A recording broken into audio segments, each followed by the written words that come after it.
आमच्या उल्हास माझा न्यूज चॅनलला सबस्क्राईब करा, बेल आयकॉन दाबा आणि पहा उल्हास माझाच्या बातम्या सर्वात आधी आपल्या मोबाईल स्क्रीनवर. कल्याण क्राईम ब्रँचची कारवाई. कल्याणमध्ये गावठी पिस्तूल घेऊन जाणारा बिंदास म्हात्रे गजाआड. देशी बनावटीचं पिस्तूल, 2 जिवंत काडतुसं आणि एका काडतुसाची पुंगळी जप्त. कल्याण नेतिवली चक्की नाका परिसरात एक इसम गावठी पिस्तूल व काडतुसा बाळगत असल्याची माहिती कल्याण क्राईम ब्रँचला मिळाली होती. या माहितीच्या आधारे कल्याण क्राईम ब्रँचच्या पथकानं सापळा रचत एका तरुणाला बेड्या ठोकल्यात.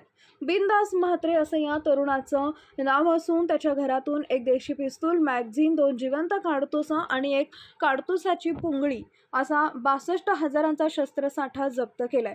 या प्रकरणी बिंदास म्हात्रे विरोधात कोळसेवाडी पोलीस ठाण्यात गुन्हा दाखल करण्यात आलाय.